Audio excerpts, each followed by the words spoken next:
Okay, for sure. As you know, I am keep pretty busy like with my duties in the prime missionary position. Most people do not know what it is like to ask my job. Eat your heart out, Paul Martin. But now you can have the experience of being the top hot dog with my new board game, It's Good to Be Prime Minister. The object of the game is to hold on to power until your backbencher, cabinets, and the entire country want you to step down, and then stay on for another 18 months just for spite.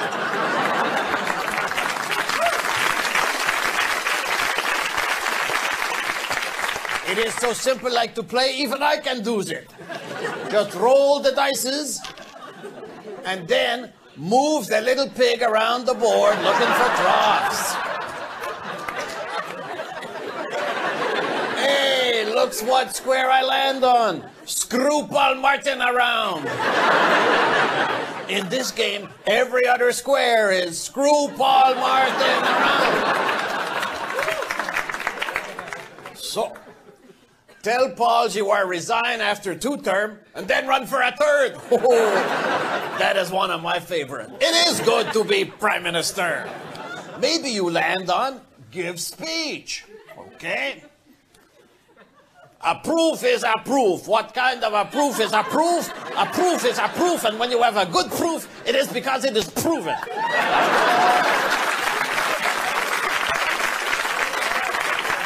You know, sometimes even I don't understand me.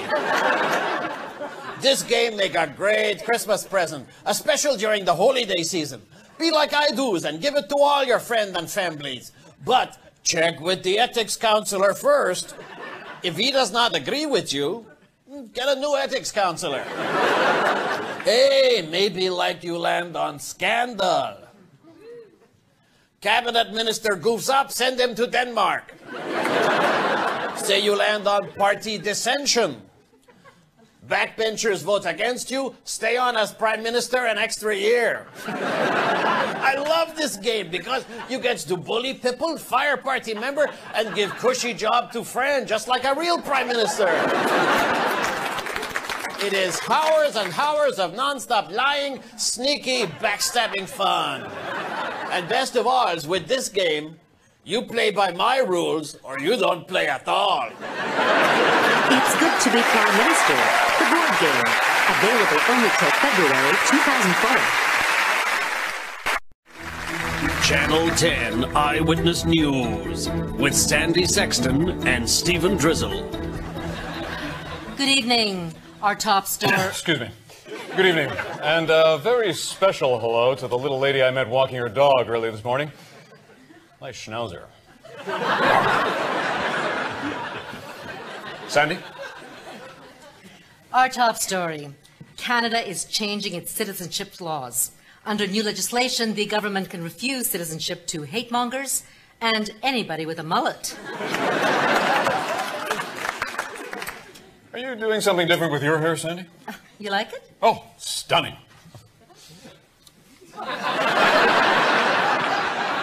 In other news, according to official sources, Toronto is currently home to as many as 500 shady operations bilking people out of their money.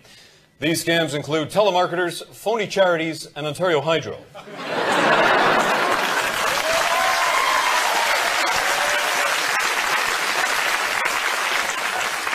People in Ontario are outraged by soaring electricity costs. Yeah, well, good thing your vibrator is solar powered, huh? Under Premier Ernie Eves, the provincial government plans to send residents a rebate and a letter of explanation. Dear Ontario resident, enclosed is a check for your electricity rebate. Please remember who gave you this money on the upcoming election day. Please remember. Please, please, oh, please. I'm begging you, please. It was me, Ernie Eves. Don't forget, Ernie the Rebater Eves. Yours truly, Ernie Eves.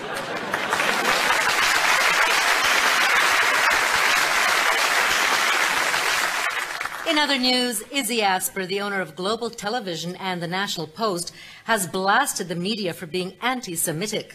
He named, among others, CBC, ABC, the New York Times, Washington Post, CNN, and the BBC. Who listens to some rich old Jewish guy named Izzy, anyway? Stephen, that is anti-Semitic. Oh, that's all right. Actually, I am Jewish. You are? I am if we get any complaint letters.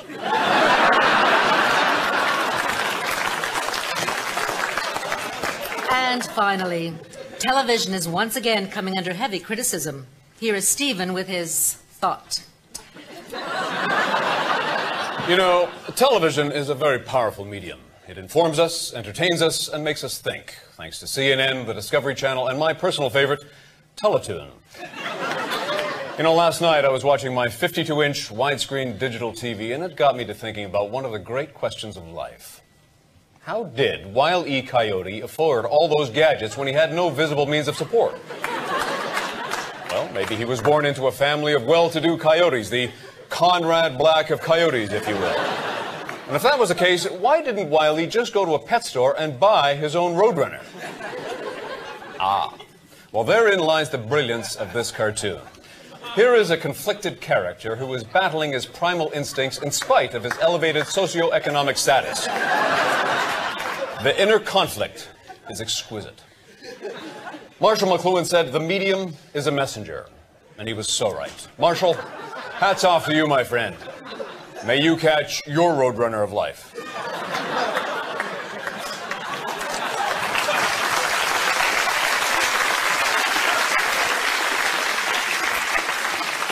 What the hell was that? And that's the news. Good night. We gotta start dating again, you know? Lighten up and take a Midol, will you?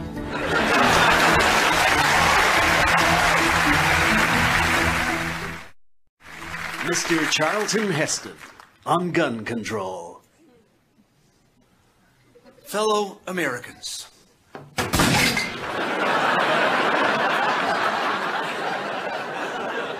our right to bear arms is enshrined in the Constitution, and so is the right to carry guns.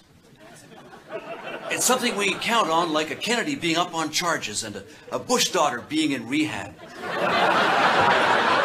It's important for each and every American to have a gun. If we didn't, people would start mistaking us for Canadians. What kind of weapons do they have? Hockey sticks? Who's ever heard of knocking off a liquor store with a damn dirty hockey stick? For Americans, carrying guns is our God-given right. Just like oppressing visible minorities and being loud and obnoxious in foreign vacation spots.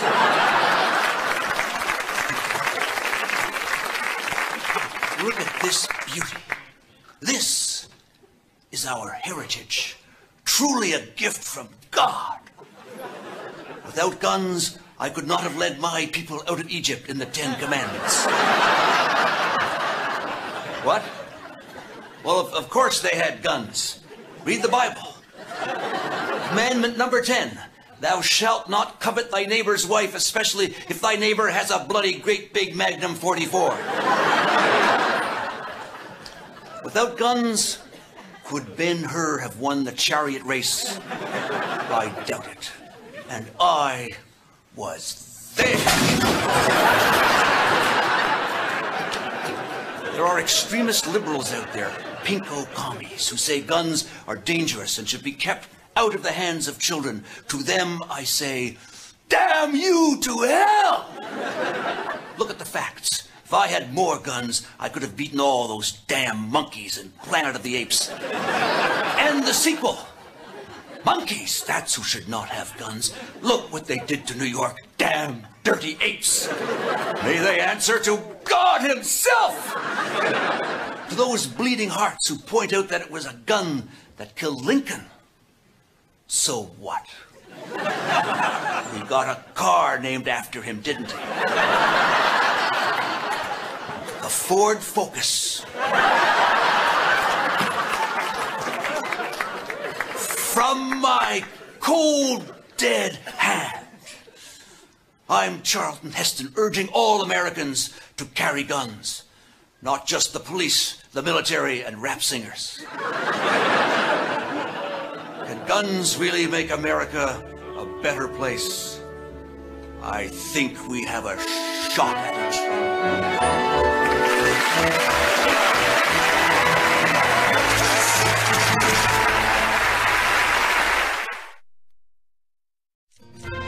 This is CNN, and Luke, someday your voice will be as deep as mine. Hello, I'm Aaron Brown. Russian authorities released details on the chemical substance used to free hostages from Chechen rebels. We go now to Moscow military analyst Vladimir Kebab via videophone for an update. Vladimir, are you there? What? Who said that? It's Aaron Brown in New York. We are speaking via videophone. Holy craps, you mean that thing's on? How long you been there? Do you have an update on the gas used to overcome Chechen rebels? You know, to be honest, Aaron, it's 6 o'clock in the morning here. I'm still shaking the Smirnoff webs from my head, okay? Give me a second.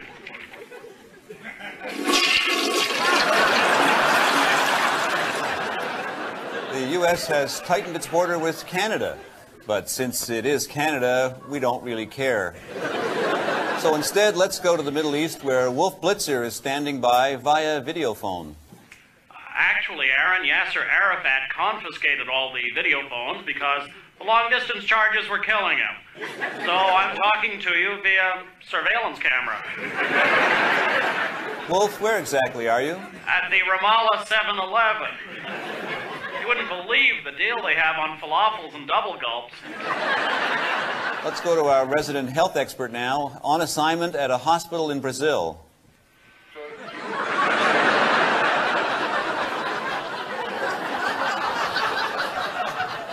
Oh, that's gotta hurt. I believe Vladimir is ready in Moscow now. Vladimir, you have an update for us? Okay, look, cut me some slack here, newsboy. Vladdy needs some blood to look at this, all right? You know, Larry King is not the only comrade who scores big with the babes. Get out here. Wolf Blitzer, what's happening in the West Bank? Tensions are running a little high here at the moment, Aaron. Could you hang on just a minute? Well, let's go back to Russia for an update. Vladimir? What? Are you ready for your analysis? I can't hear you. I'm drying the hair on my back.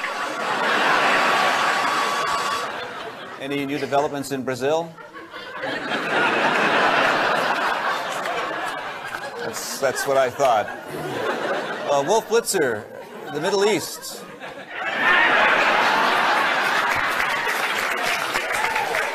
Tensions have eased here, Aaron. For the time being, at least. You wouldn't know where I could find an ATM, would you? Does anyone have anything constructive to add to this discussion? Yeah, I do.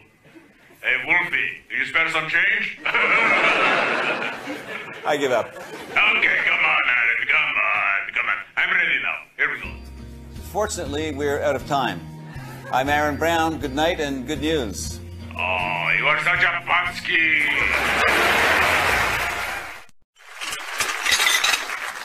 Hi, I'm Taffy, children's entertainer extraordinary.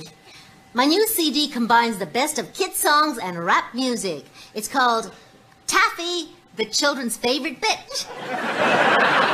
And includes such standards as If You're Happy and You Know It, Load Your Gun. And the always popular Old MacDonald Had a Crack Hoe. I'm here to talk about something almost as important as me. That's right, racial profiling, which I'm pretty sure is a bad thing. If it wasn't, would the U.S. try to stop Canadians with certain ethnic backgrounds from crossing the border? People are all the same under the skin. Well, except for the cellulite. Anyway, I've composed a touching ballad that exposes the true nature of racial profiling. There are blacks and whites, but don't get mad. But some are good and some are bad. Minorities will make you sob, especially when they take your job. Keep it up! If you're a racist, you're racist, kind of escapist. You're never gonna hide, conquer or divide. Unwind it, you blind it, you cannot find it. Controldo, vibrato, he's a mulatto. Listen to the hood and keep on praying, cause I don't have to pay just what I'm saying. So don't profile the very few, cause one day soon they might be you. When you meet a downright bigot, look up in the eye. Just say, bring it.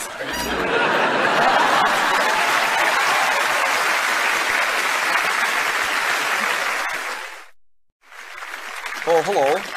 I'm John Manley, Canada's coolest cabinet minister. You may have heard that the merger between the Bank of Montreal and the Bank of Nova Scotia has been squashed. Apparently, the two banks mistook my "sure you two can merge" remark as an okay for a merger. Who knew? Why did I make that statement in the first place? Well, as a perfectly logical explanation, I was drunk. All right, I wasn't drunk, but I had been inhaling next to Alan Rock. Gee, one little $546 billion merger. Where's the harm in that? But no, the Prime Minister didn't want to know about the Scotia and Montreal. Why? Well, he keeps all his savings at Loblaw's President's Choice Bank just to get the free groceries. But when I think about it, it's probably better the Scotia and Montreal didn't merge. After all, who is going to do business in any place called the Bank of S&M?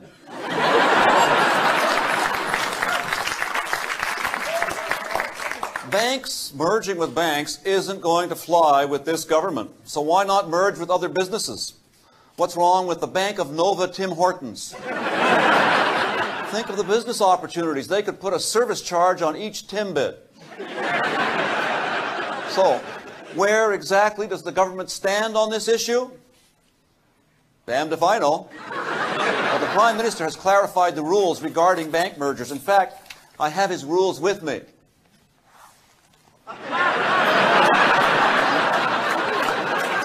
Can't get much clearer than that.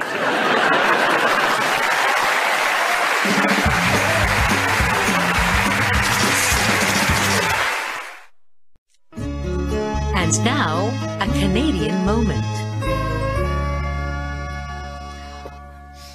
So, Al, Monday is Remembrance Day. Yeah, that's when we all take a moment to remember past wars, while George Bush takes a moment trying to start the next one. Al, Vera, you remember my cousin... Larry. Larry. Oh, yeah. So Al and Vera? Mm-hmm. Oh, yeah.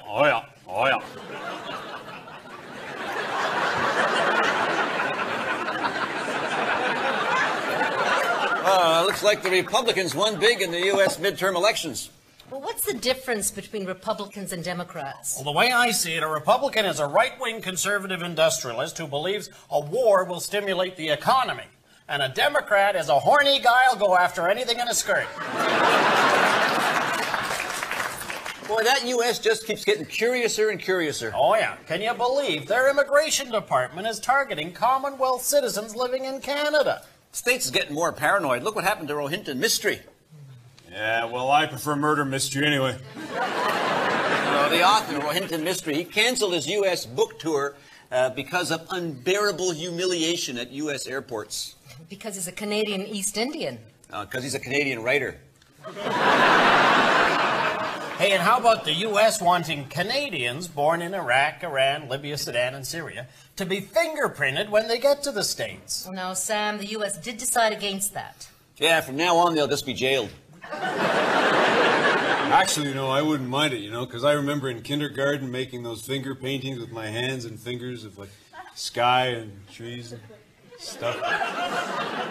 Larry, fingerprinting, not finger painting. You think the one don't lead to the other?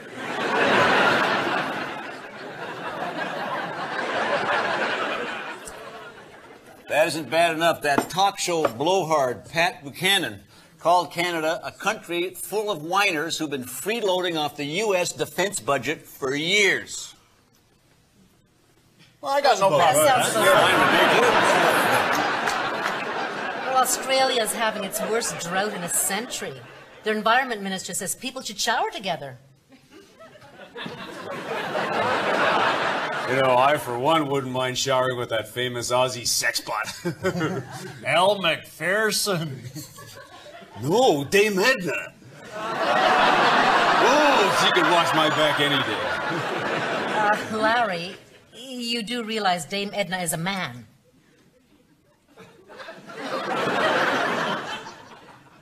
Yeah, sure, I knew that. Yeah. So did you hear that actress Winona Ryder was found guilty of shoplifting? Oh, she won't do any time. Why not? Well, the judge got a note from Queen Elizabeth saying Winona didn't shoplift. She took the stuff for safekeeping. Dame Edna is a man? How about the TD Bank? They just wrote off $700 million in bad loans. TD, total dorks. You got that right. Tell me about it. Oh, yeah. Oh, yeah. Oh, yeah. Never would have taken her for a man. This has been a Canadian Moment. Tell me about it.